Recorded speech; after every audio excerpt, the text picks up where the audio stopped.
नमस्कार। हम लोग महात्मा गांधी के शिक्षा दर्शन पे विचार कर रहे थे।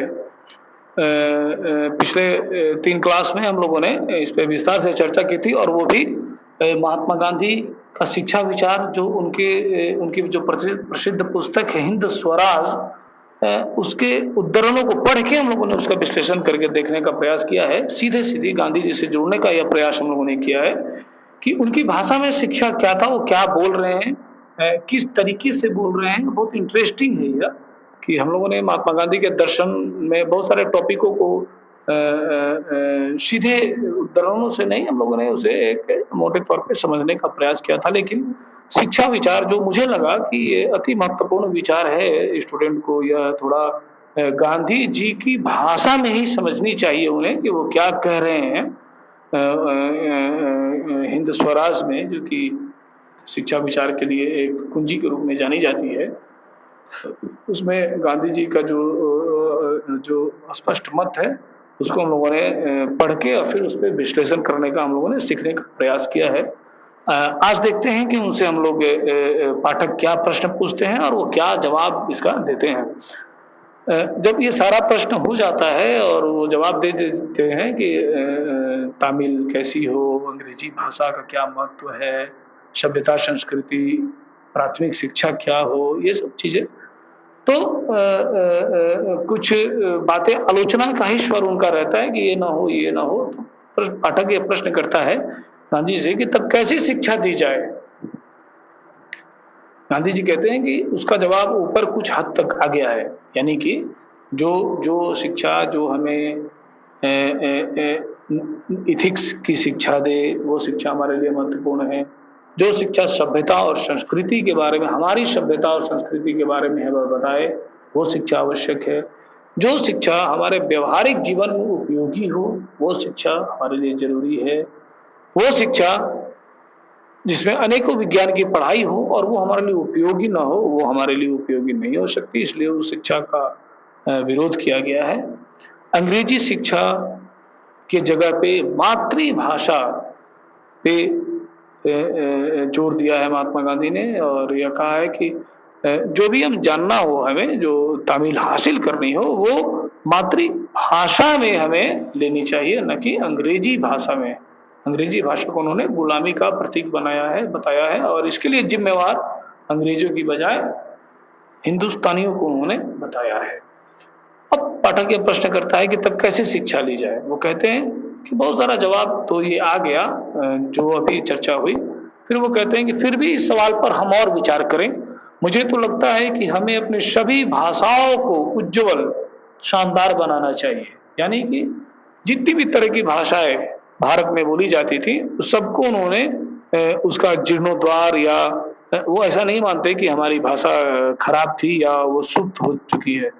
उनका निशाना इस बात पे था कि अंग्रेजी भाषा को हम ज्यादा स्वीकार कर रहे हैं तो उसे छोड़िए और जो आपकी अपनी मातृभाषा है जिसमें आप जान और सीख सकते हैं उसको विकसित करने का प्रयास कीजिए, उसी भाषा में आप शिक्षा लीजिए। जो अंग्रेजी पुस्तकें काम की हैं उनका हमें अपनी भाषा में अनुवाद करना होगा। बहुत से शास्त्र सीखने का दम्भ और भाव हमें छोड़ना होगा। यह बहुत महत्वपूर्ण बात है कि गांधी जी ऐसा कहा करते थे कि आपको बहुत सारी पुस्तकें नहीं पढ़नी है, कम पढ़िए। वो बहुत सारे शास्त्र और पुस्तक जो आजकल फैशन भी बना हुआ है कि आप देखेंगे अगर कोई टीवी पे आता है कोई विद्वान तो उसके पीछे लाइन लगा रहता है पुस्तकों का, बहुत बड़ा बड़ा रैक दिखता है दूर तक। घर में ही लोगों ने लाइब्रेरी बना रखा है। तो गांधी जी ऐसे विचार को तिलांजलि देने की बात करते हैं। वो कहते हैं कि कम पढ़िए, सोचिए, कम पढ़िए और सोचिए और काम की चीजें पढ़ें। जो चीजें आपको फायदा पहुंचाती हो वो पढ़ें या समाज को फायदा आप दे सके वो पढ़ें। ऐसी चीजें जिससे न समाज को कोई फायदा है और न आपको कोई फायदा है उसको पढ़ने की आवश्यकता नहीं है। और गांधी जी इसलिए ज्यादा पढ़ने का विरोध करते हैं। ज्यादा पुस्तकें पढ़ने का सेंस है कि ज्यादा पुस्तक रखने का विरोध करते हैं। स्पष्ट कहते हैं वो, देखिए मैं ये हिंद स्वराज का कथन पढ़ रहा हूं, इसमें यह बात लिखा हुआ है कि बहुत से शास्त्र सीखने का दम्भ और वह हमें छोड़ना होगा। सबसे पहले तो धर्म की शिक्षा या नीति की शिक्षा दी जानी चाहिए। देखिएगा बहुत महत्वपूर्ण बात है, आगे वाली जो बात है उसको ध्यान से सुनना है। हर एक पढ़े लिखे हिंदुस्तानी को अपनी भाषा का, हिंदू को संस्कृत का, मुसलमान को अरबी का, पारसी को फारसी का, और सबको हिंदी का ज्ञान होना चाहिए। कुछ हिंदुओं को अरबी का और कुछ मुसलमानों और पारसियों को संस्कृत भी सीखनी चाहिए। उत्तरी और पश्चिमी हिंदुस्तान के लोगों को तमिल सीखनी चाहिए। सारे हिंदुस्तान के लिए जो भाषा चाहिए वह हिंदी होनी चाहिए। उसे उर्दू या देवनागरी लिपि में लिखने की छूट रहनी चाहिए। हिंदू मुसलमानों के संबंध ठीक रहें, इसलिए बहुत से हिंदुस्तानियों का इन दोनों लिपियों को जान लेना जरूरी है। ऐसा होने से हम आपस के व्यवहार में अंग्रेजी को निकाल सकेंगे। देखिए मातृभाषा पे उनका कितना फोकस था कि वो यह नहीं कहते कि अगर आप मुस्लिम हैं तो आप अरबी ना सीखें, नहीं, पहले आप अरबी सीखें। अगर आप हिंदू हैं तो आप पहले संस्कृत सीखें। आप पारसी हैं तो आप फारसी सीखें। और सारे लोग ये सब मातृभाषा सीखने के बाद हिंदी सीखें। क्यों? क्योंकि हिंदी ऐसी भाषा है जो हम सबको जोड़ेगी। अगर हमें फारसी नहीं आता, किसी को संस्कृत नहीं आता, तो हम क्या बोल रहे हैं, वो क्या बोल रहा है, समझ नहीं आता। तो एक तो अपने संस्कृति के और सभ्यता के ज्ञान के लिए अपना मातृभाषा सीखिए, और उसके बाद एक ऐसी हिंदी भाषा, आप देखेंगे कि उन्होंने बहुत जगह पे ये कहा है कि हिंदी को उन्होंने उर्दू और हिंदुस्तानी भाषा बनाने का प्रयास किया है, और उसमें उर्दू के अंश को जोड़ते हैं। बहुत सारे उर्दू और हिंदी को मिलाकर एक हिंदुस्तानी भाषा की बात करते हैं। वो कहते हैं कि इस भाषा में कि आप भी कुछ उर्दू जान लें और वो लोग भी कुछ, मुस्लिम भी कुछ हिंदी जान लें, और एक ऐसे भाषा का निर्माण करें, हिंदुस्तानी भाषा का, जिसे हिंदू और मुस्लिम दोनों आसानी से जान सकें।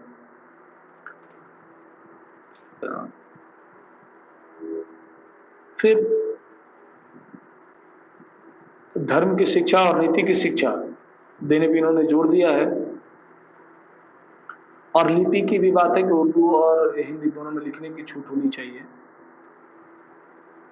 और सबसे बड़ी इंपॉर्टेंट बात जो कहते हैं कि और यह सब किसके लिए जरूरी है, हम जो गुलाम बन गए हैं उनके लिए। हमारी गुलामी की वजह से देश की प्रजा गुलाम बनी है। अगर हम गुलामी से छूट जाएं तो प्रजा तो छूट ही जाएगी। पाठक प्रश्न करता है कि आपने जो धर्म की शिक्षा की बात कही वो बड़ी कठिन है। गांधी जी कहते हैं कि फिर भी उसके बिना हमारा काम नहीं चल सकता। हिंदुस्तान कभी नास्तिक नहीं बनेगा। हिंदुस्तान की भूमि में नास्तिक फल फूल नहीं सकते। बेशक यह काम मुश्किल है। धर्म की शिक्षा का ख्याल करते ही सिर चकराने लगता है। धर्म के आचार्य दंभी और स्वार्थी मालूम होते हैं। उनके पास पहुंचकर हमें नम्र भाव से उन्हें समझाना होगा। उसकी कुंजी मुल्लों, दस्तूरों और ब्राह्मणों के हाथ में है, लेकिन उनमें अगर सद्बुद्धि पैदा न हो तो अंग्रेजी शिक्षा के कारण हमें जो जोश पैदा हुआ है उसका उपयोग करके हम लोगों को नीति की शिक्षा दे सकते हैं। यह कोई बहुत मुश्किल बात नहीं है। हिंदुस्तानी सागर के किनारे पर ही मैल जमा है। उस मैल से जो गंदे हो गए हैं उन्हें साफ होना है। हम लोग ऐसे ही हैं और खुद ही बहुत कुछ साफ हो सकते हैं। मेरी यह टीका करोड़ों लोगों के बारे में नहीं है। देखिए बहुत महत्वपूर्ण है। असल में ये गांधी जी के दर्शन का अंतिम शिक्षा दर्शन पे हिंद स्वराज में कही गई जो बातें, वो अंतिम बातें हैं। ये जिसकी चर्चा भी हो रही है उसमें वो बहुत इंपॉर्टेंट बात कहते हैं, ध्यान से सुनिए। वो कहते हैं कि बहुत सारे लोग मैले हो गए, उन्हें साफ होना है। कितने लोग? कहते हैं कि मेरी यह टीका करोड़ों लोगों के बारे में नहीं है। हिंदुस्तान को असली रास्ते पर लाने के लिए हमें ही असली रास्ते पर आना होगा, बाकी करोड़ों लोग तो असली रास्ते पर ही हैं। यानी कि वो जो अंग्रेजी भाषा सीख चुके लोग हैं, उन्हें वो साफ करने, मतलब उनसे वो अपील करते हैं, साफ का सेंस यहाँ पे अन्यथा न लिया जाए, वो मैल साफ करने के बाद, अंग्रेजी भाषा को मैल कहते हैं और कहते हैं कि इस मैल को साफ करने की आवश्यकता है। और यह तोहमत वो करोड़ों लोगों पे नहीं लगाते, जो अंग्रेजी नहीं जानते हैं उन पे वो नहीं लगाते। वो कहते हैं कि कुछ हमारे जैसे लोग, यानी कि जो इंग्लिश जानने वाले लोग हैं, यह टीका उन्हीं करोड़ों लोगों के बारे में, ये करोड़ों लोगों के बारे में नहीं है, उन्हीं लोगों के बारे में है जो कुछ की संख्या में है, जो अंग्रेजी भाषा को सीख के उसी की सभ्यता और संस्कृति का गाना और ढोल बजाते हैं और यह गुलामी की मानसिकता का प्रदर्शन करते हैं। उनसे वो अपील करते हैं कि आप अपनी सभ्यता और संस्कृति और अपनी राष्ट्रभाषा, अपनी मातृभाषा को जाने। और यह हमारे करोड़ों लोग सही हैं। हिंदुस्तान को असली रास्ते पर लाने के लिए हमें ही असली रास्ते पर आना, बाकी करोड़ों लोग तो असली रास्ते पर ही हैं। उनमें सुधार, बिगाड़, उन्नति, अवनति समय के अनुसार होते ही रहेंगे। पश्चिम की सभ्यता को निकालकर बाहर करने की हमें कोशिश करनी चाहिए, दूसरा सब अपने आप ठीक हो जाएगा। तो इस प्रकार से महात्मा गांधी का शिक्षा का जो विचार है वो हिंद स्वराज में समाप्त होता है। और हम लोग अब कंक्लूड कर लेंगे कि हम लोगों ने पहले क्लास से लेके और अभी तक किन किन बातों पे चर्चा की और क्या क्या महत्वपूर्ण बातें रहें जो जिस पे ध्यान देने की आवश्यकता हमें है। तो सबसे पहले तो अक्षर ज्ञान का विरोध, नीतिगत शिक्षा को प्राथमिक शिक्षा के तौर पे लेना है, प्राथमिक शिक्षा यानी कि नीतिगत शिक्षा। फिर अंग्रेजी भाषा का तिरस्कार करना है। तिरस्कार मतलब अपनी मातृभाषा को स्वीकार करना है, अपनी मातृभाषा में इस चीजों को सीखना है और ऐसी शिक्षा नहीं लेनी है जिसका कोई फायदा ना हो। जैसे कि वो कहते हैं कि हम आज अनिवार्य शिक्षा के अंतर्गत बहुत सारी चीजें पढ़ते हैं, अंग्रेजी का ज्ञान, भूगोल का ज्ञान, इतिहास का ज्ञान, लेकिन हमें करना क्या होता है, तो किसान बनते हैं, खेत में काम करना है, उसका हम कोई ज्ञान नहीं लिए। कोई महिला गृहिणी है तो उसे होम साइंस पढ़ने की बजाय हम लोग उसे अनिवार्य शिक्षा के तौर पे बहुत सारी बातें बताते हैं 12th तक। अभी जो हमारी शिक्षा पद्धति है, गांधी जी को इस पे आपत्ति है। हम पहले ही तय कर लें कि आपको क्या बनना है और आपको जो बनना है वो शिक्षा हम आपको दें, न कि सारी चीजों को जोड़ के कुछ 14-15 सालों तक हम पढ़ाते रहें जिसका उसका कोई उपयोग उसके जीवन में नहीं है। तो ये बात हम लोगों ने समझा। फिर शिक्षा की जहां तक बात आती है तो वो स्पष्ट कहते हैं कि अपने धर्म के बारे में हमें जानना चाहिए और धर्म वो जो मुल्ला पंडित बताते हैं वो धर्म नहीं, असल में हमारे धर्म ग्रंथ में जो बातें कही गई हैं, इथिक्स की बातें, उसे हमें जानना चाहिए। तो ये एक स्पष्ट, क्योंकि यह गांधी जी के हिंद स्वराज से ही हम लोगों ने उदाहरण लेके और चीजों को विश्लेषण करके देखा, सीखा है। तो अब स्पष्ट है कि उनकी गांधी जी का जो शिक्षा दर्शन है उस पर हमें उम्मीद है कि किसी को कोई कंफ्यूजन नहीं रहा होगा और विस्तार से हम लोगों ने देखा गांधी जी के शिक्षा दर्शन को। कुछ चीजें जो हैं वो आपके दिमाग में बार बार जिक्र हुआ, उससे क्लियर हो जाना चाहिए। अक्षर ज्ञान की जगह पे नीतिगत शिक्षा का ज्ञान, अपनी सभ्यता और संस्कृति का ज्ञान, मातृभाषा का ज्ञान, फिर अंग्रेजी का बहिष्कार, फिर वो अंग्रेजी भाषा के कारण गुलामी की मानसिकता जो आती है उसका हम लोगों ने देखा कि उसका बहिष्कार हमें करना है। वो गुलामी की मानसिकता से अलग हटाने की बात होती है। तो इस प्रकार से जो शिक्षा का मूल उद्देश्य होना चाहिए, अगर आप दर्शन के संदर्भ में देखें और स्पष्ट रूप से अगर आपको कहा जाए कि कुछ शब्दों में अपनी बातों को कहें, तो गांधी जी का पूरा फोकस अपनी सभ्यता संस्कृति को अपनी मातृभाषा में जानने की बात उनके दर्शन में कही गई है, और वो बात इथिकल एजुकेशन की है, नीतिगत शिक्षा की है।